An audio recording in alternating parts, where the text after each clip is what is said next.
The longest January in living memory, in what is swiftly promising to be the longest year in living memory, just continues to get crazier, as Cam Higby here has infiltrated a left-wing activist signal group where hundreds, if not thousands, of left-wingers are organizing actively to impede ICE operations in Minneapolis. And if anyone needs a swift reminder as to the definition of insurrection, by the way, it is arising against civil or political authority or the established government, open and active opposition to the execution of law in a city or a state.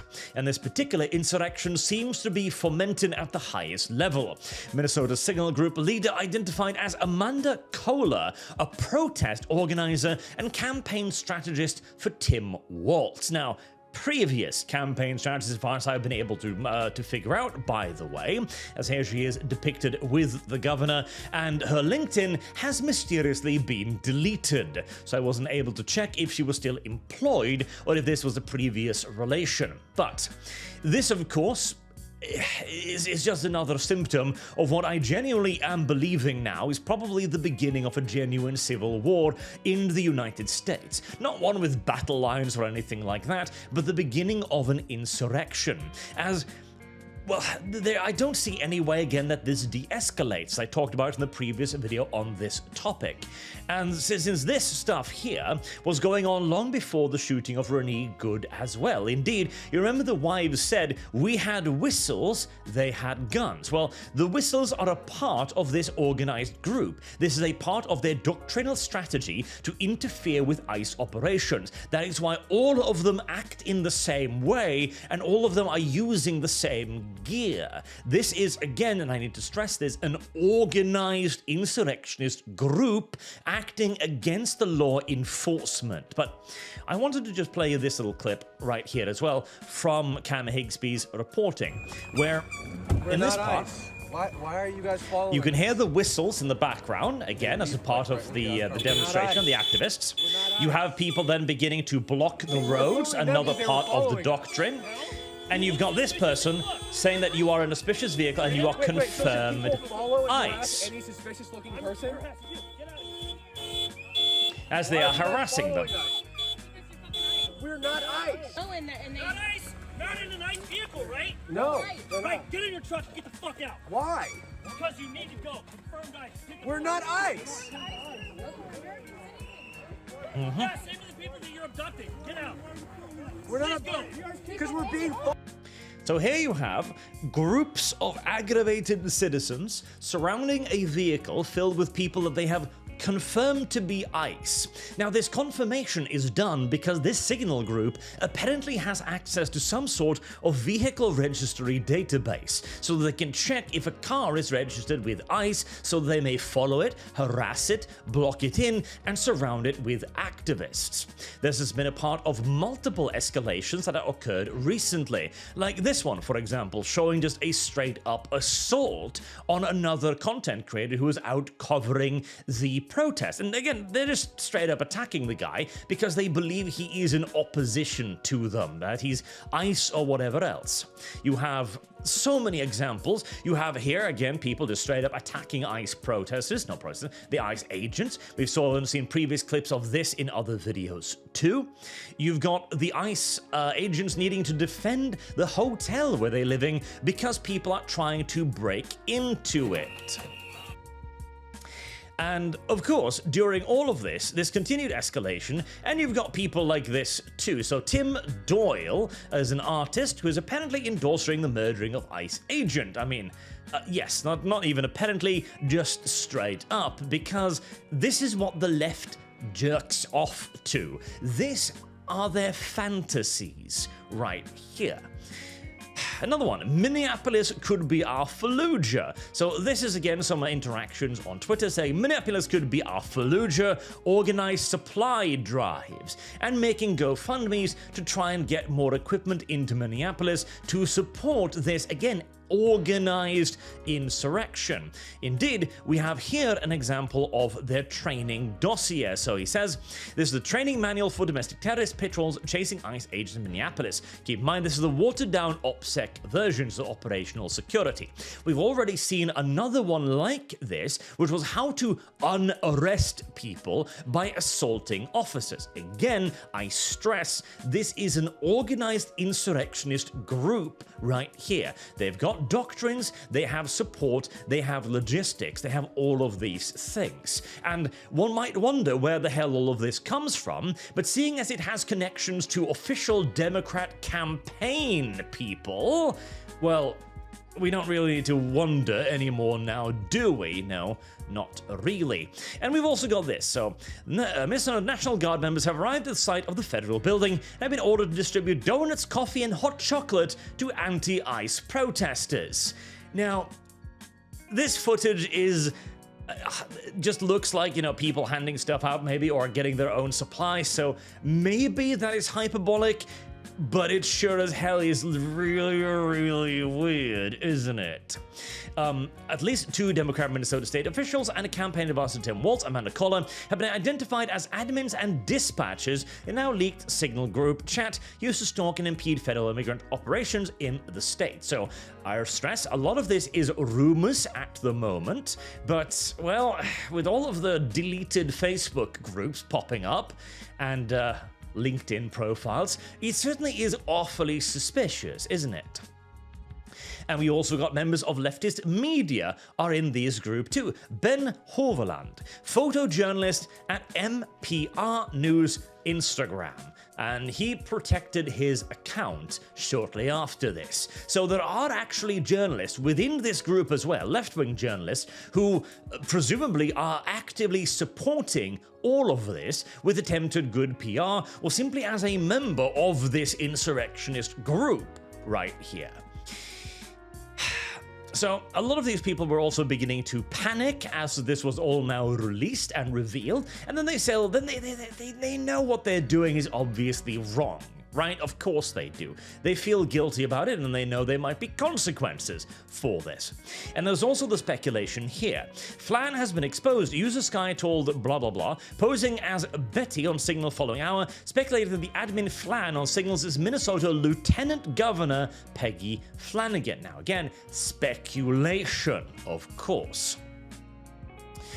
And this then feeds into the propaganda as well. So why is this even happening, right? Why are there organized groups of people attempting to actively interfere with the government's operations to the point where they have pre-planned documents, they have doctrines on how to engage with officers, how to unarrest people using force? Because these people are, again, insurrectionists. Activists is no longer a sufficient term, and they are willing to engage in any and all tactics to do so, including stuff like this. Trump's America, says Molly Plofkins, 139,000 followers, 50,000 likes on this picture, which is a picture taken from an AI-generated picture of the recent shooting. Now, the recent shooting in and of itself, I will say, ICE is at least partially at fault there, majoritively so. And here's the reason why. I don't think anyone will be judged or jailed for this, because at the end of the day, the shooting itself it has enough mitigating circumstances for it to not become a thing that they can be judged for, in my opinion. So, from what I've seen now, from the various camera angles that have come out, they engaged the suspect, Pretti, I think his name was. They tried to subdue him, and they did not do a good enough job of subduing him. Honestly, they should have pulled their firearms far, far earlier and attempted to subdue him outright instead of fighting with the guy as he continues to resist arrest. One of the officers then shouts, "Gun, gun," and another officer moves to take the firearm away from him. He successfully does so. He turns around, and then the firearm he has confiscated appears to go off in his hands. If you watch the video back very slowly, you can see his shoulder kind of jerk. or he's moving away like he's startled or frightened. And that movement coincides perfectly with the first gunshot, after which another agent who has heard gun, gun, and is struggling with the guy on the ground, then hears a gunshot and assumes that it's coming from the person that he's attempting to arrest. This is why I think that there is nothing that they can do to him legally, because in the view of the agent, I'm fighting with a guy, I can't see his other gun, another agent has already shouted, gun, gun, and now I hear a gunshot. It is therefore quite reasonable to assume that it comes from the guy I'm trying to arrest. Now, I've seen a lot of people also argue on Twitter and X that apparently the weapon he used was prone to just randomly firing off. I'm not a gun expert on modern firearms at the very least, so I don't know. But from what I've seen of the footage, from the actions of the agents, like jerking away like he's frightened by a sudden noise, like he wasn't expecting the gun to go off in his hand, obviously, and the timing of the shot, so you hear it very specifically go bang, and then you see the other agents pull his weapon and then fire, that seems like the most likely and reasonable explanation. Now, the AI pictures are of course deliberate propaganda, and it's not even a good AI picture either, as this guy doesn't have a head. I don't know what the hell his hand is doing here, and it seems to merge into this guy's hand or vest. His leg turns into some kind of weird robotic monstrosity down there after bending extraordinarily unnaturally. The victim's hand, too, is just a jumbled mess of crazed fingers. Like, this isn't even a good AI picture right here. And it is, of course, being spread around left-wing social media, including incredibly dishonest people like John Cooper here. Murder shot in the back 3 times. John Cooper has 1.3 million followers. He's a Democratic strategist, formerly Long Island campaign chair for Barack Obama. This is a political person working in the political field, tweeting out to 54,000 likes on a AI picture that he has blurred to try and make it look like the real thing. This person needs to have his social media taken away immediately. Not permanently, mind you, but anyone who is sharing AI shit like this, and this goes for the right wing as well.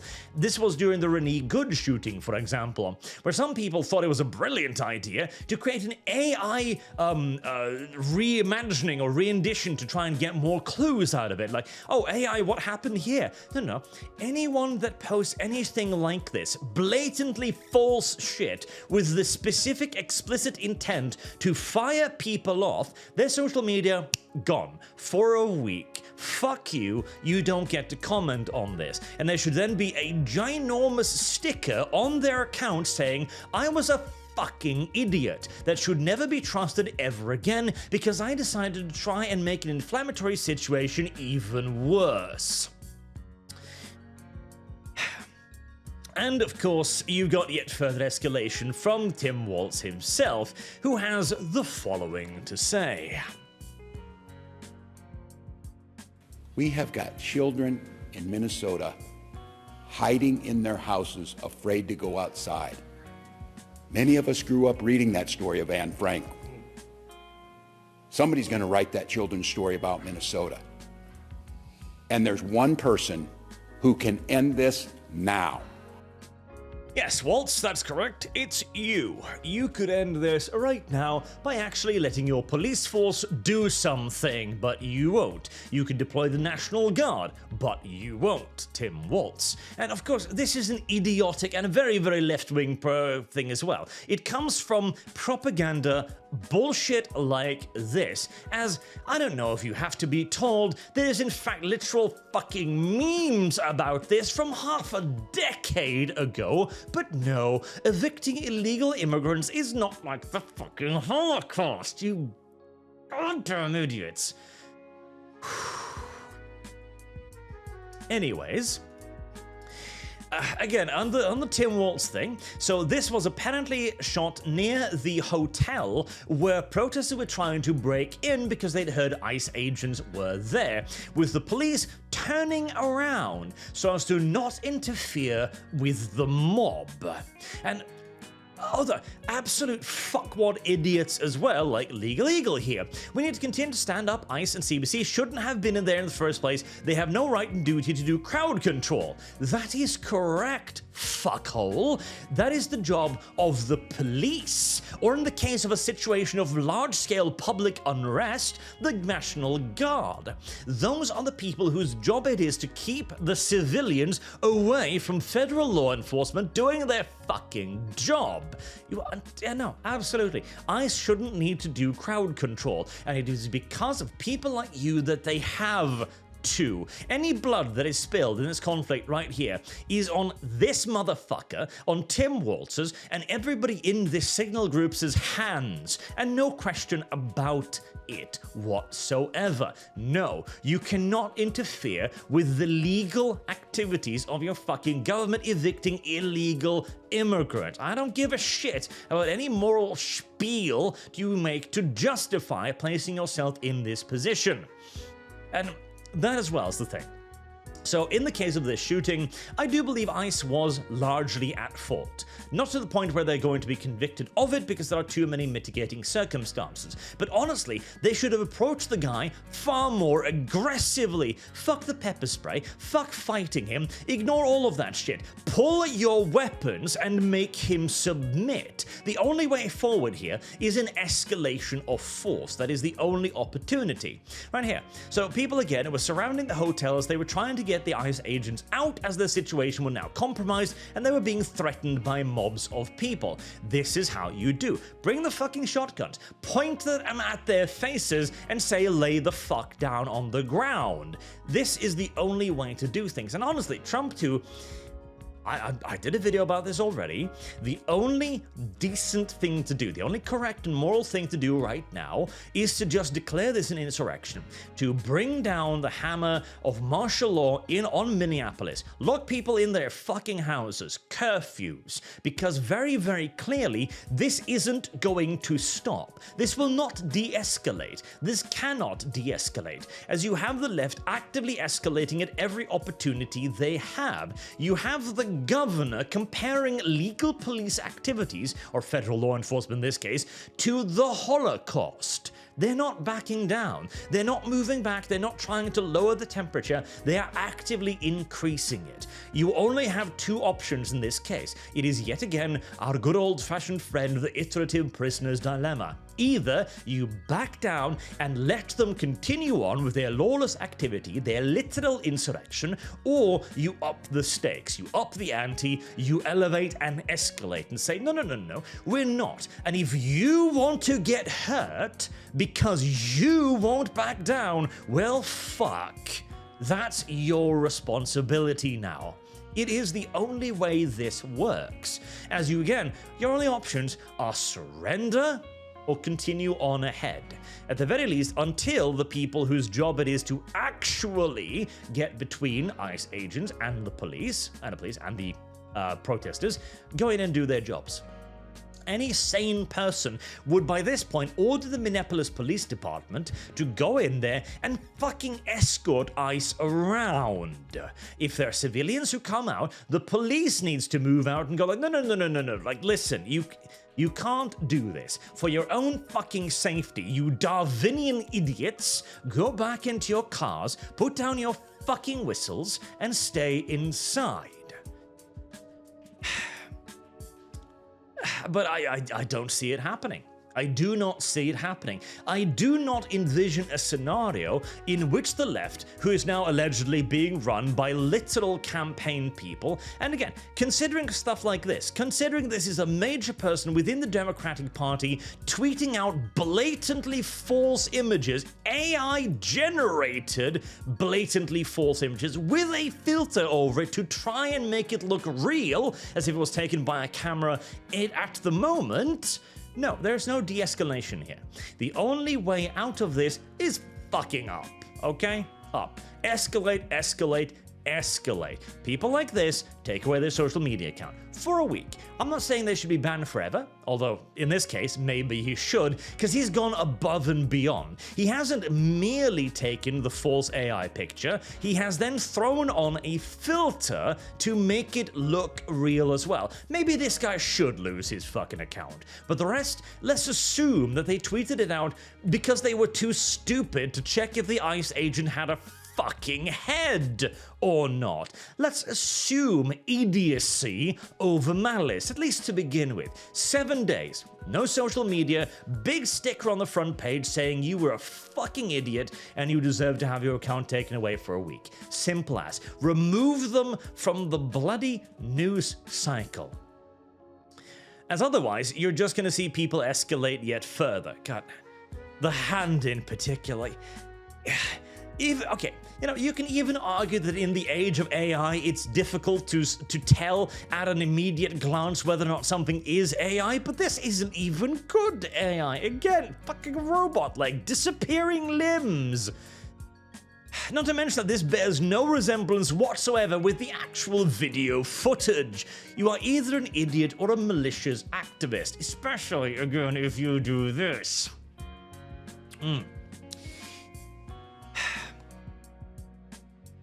Insurrection Act, martial law, separate the crazies from ICE law enforcement.